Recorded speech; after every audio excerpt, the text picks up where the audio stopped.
చెప్పండి. మళ్ళీ ఫస్ట్ అయ్యగారికి అమ్మగారికి వందనాలు. మరి మన వాళ్ళకి కొడుకులకి కోడలకి వందనాలు. పూర్ణమ్మగారికి కూడా వందనాలు.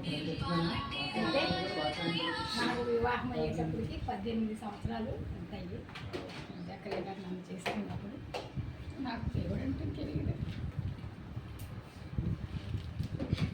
ఆయన ద్వారా నేను రక్షింపబడ్డాను. నా ద్వారా నా పిల్లలు రక్షింపబడ్డారు. ఆయన కూడా మరి నేను తెలియని రీతిగానే మరి ఇలా జరిగింది. ఊహించలేదు. అడుగు వాటికంటే ఊహించి వాటికంటే ఇచ్చే దేవుడిగా మరి ఆయన చిత్తము మా ఎడలో ఉన్నది కాబట్టి మమ్మల్ని ఇద్దరిని చిత్తపరిచాడు. లేకపోతే ఆయన ఎక్కడో నేను ఎక్కడో, నేను అన్ని జన్మల్లో నుంచి వచ్చాను కాబట్టి మరి వివాహం అవుతుందని నేను కూడా ఊహించలేదు. కానీ జరిగింది. చక్కగా మరి నన్ను బాగా చూసుకున్నారు. తల్లిదండ్రులను కూడా నన్ను మరిపింప చేశారు ఆయన.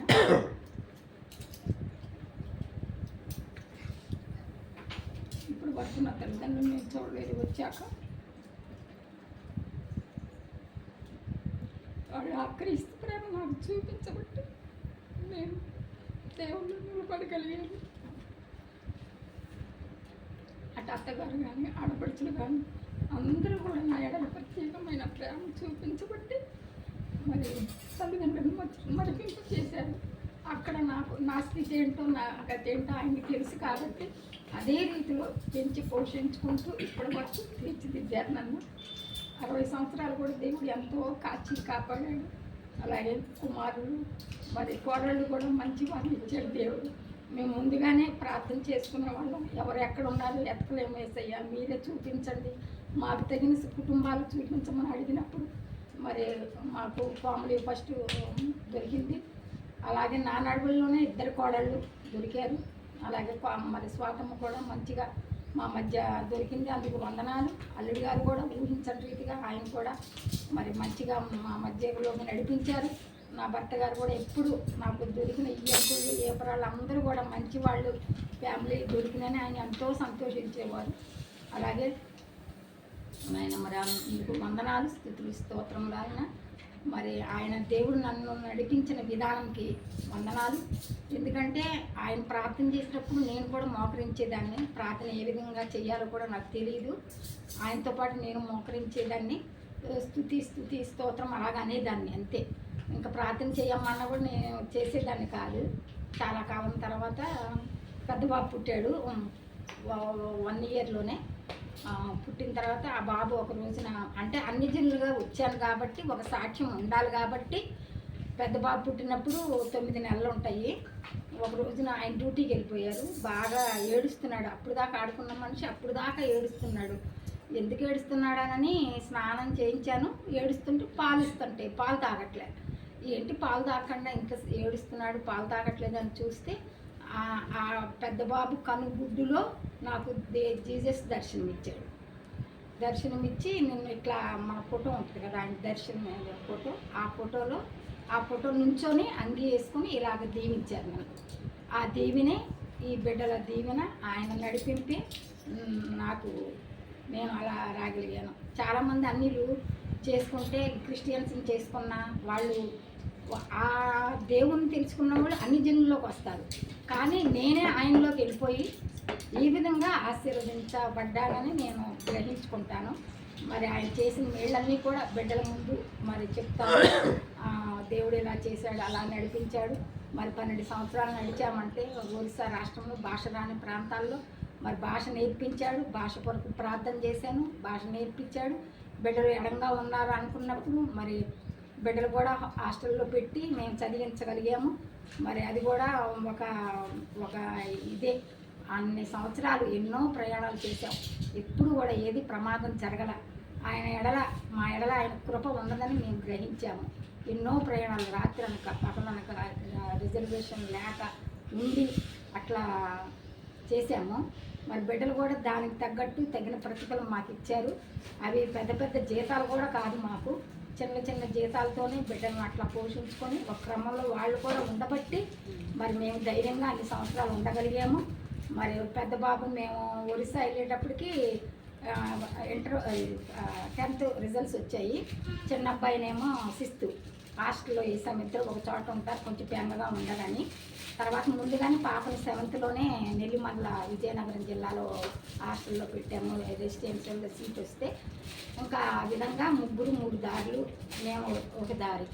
మేము చాలామంది అన్నారు, మీరు ఇక్కడ ఉండి పిల్లల్ని చదివించుకోవచ్చు కదా రాణి, నువ్వు వెళ్ళిపోతే ఆయన వెళ్తే వెళ్ళారు, నువ్వు ఉండి ఇక్కడ చదివి పిల్లల్ని దగ్గర పెట్టుకొని చదివించుకోవచ్చు కదా, మేమందరం ఉన్నాము, పిల్లల్ని హాస్టల్లో పడేసి మీరిద్దరు వెళ్ళిపోతారని అన్నారు. అయినప్పటికీ మేము మరి అందరినీ కనుక్కొని పెద్దల సలహా తీసుకొని మేమిద్దరం వెళ్ళాము. భాష రాని ప్రాంతాల్లో ఆయన ఒక్కడే ఉండటం కంటే నేను కూడా ఉండటం మంచిదని మరి వెళ్ళాను. మా అత్తగారు కూడా, అమ్మ నువ్వు దూర ప్రాంతం వెళ్తున్నావు కాబట్టి నువ్వు ప్రతి శుక్రవారం ఉపవాసం ఉండి ప్రార్థన చేసుకో అని చెప్పారు. అలాగే ఇక్కడ ఉన్నంతకాలం నేను ఎప్పుడూ ఉపవాసం ఉండలేదు, ప్రార్థన చేయలేదు. అక్కడికి వెళ్ళాక బిడ్డల కొరకైతే మరి మా కొరకైతే మరి అనుదినము ప్రార్థనలో ప్రతి శుక్రవారం ప్రార్థన చేసుకునేదాన్ని. ఆత్మీయంగా కూడా మరి ఆర్ఆర్కే మూర్తి గారి వాక్యంతోనే ఇక ఆ భాషే తప్ప ఇంకా నాకు వేరే వాళ్ళు లేరు అక్కడ తెలుగులో మాట్లాడటానికి కూడా.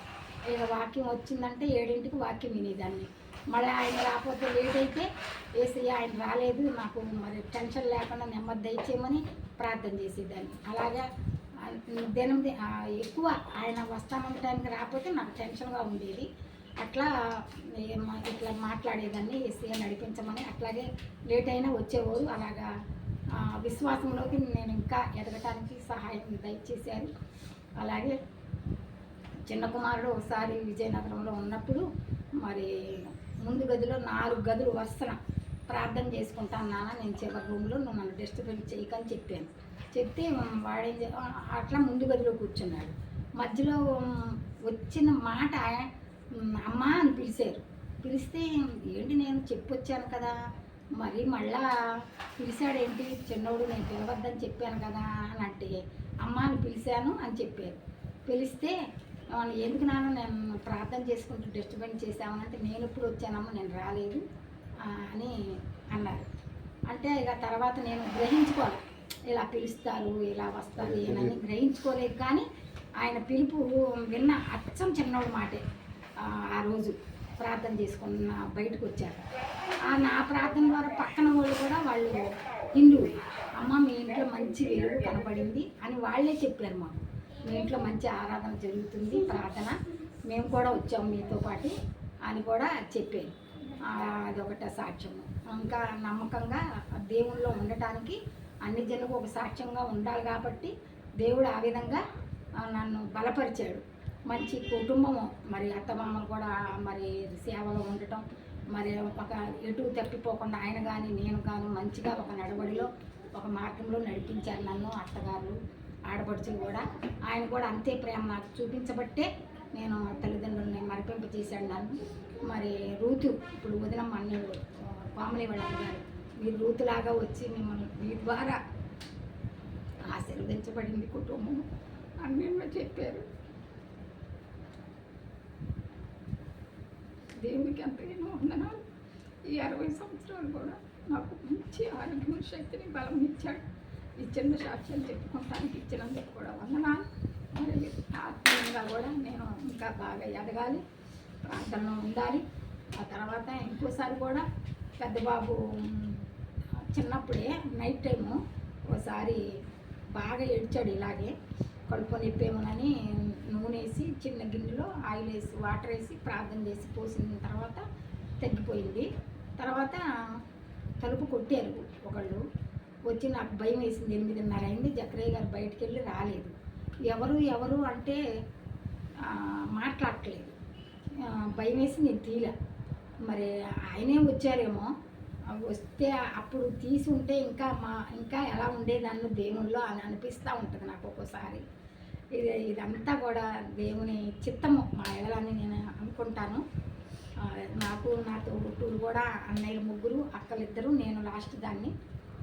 అలాగని నేను ఒక్కదాన్నే మరి ఆయన ద్వారా రక్షింపబడ్డాను. నా ద్వారా పిల్లలు రక్షింపబడ్డారు. ఇంకా వారు అన్ని జనులుగానే ఉన్నారు, అన్నయ్య వాళ్ళు, వదిలు, అక్కలు. మరి వాళ్ళ కొరకు కూడా నేను అనుదినము ప్రార్థన చేస్తాను. నేను నా విశ్వాసంతో ఏది ప్రార్థన చేసినా మరి అడిగినది ఏది కూడా పొందకుండా లేను. అలాగని అడిగి పొందుకుని ఆగినంత విశ్వాసంతోనే నన్ను ఈ విధంగా ఆశీర్వదించారు. అలాగే 2 కోడళ్ళు మంచి వాళ్ళు వచ్చారు. టెన్షన్ లేకుండా నా ఈ వృద్ధాప్య జీవితం కూడా గడపగలను అనే విశ్వాసం మాకుంది. అందుకు వందనాలు. మంచి కోడళ్ళు కొడుకులు ఇచ్చారు, అల్లుడు కూడా, మనమళ్ళు మనవరాళ్ళు అందరూ కూడా ప్రేమ ఆప్యాయతలతో నన్ను చూస్తున్నారు. అందుకు వందనాలు, స్తుతులు, స్తోత్రన్నాను. ఇదే మరి చూపు కడవరకు కూడా మరి వాళ్ళు నా ఎడలు చూపించేటట్లుగా మరి చేస్తారని చూస్తున్నాను. ఆయన చూడమని కూడా అడుగుతున్నాను. అలాగే చిన్ని ప్రార్థన ఆలకించమని, ఈ సాక్ష్యం జీవించమని నజరుడైన యేసు నామములో అడిగి వేడుకొనుచున్నాను తండ్రి.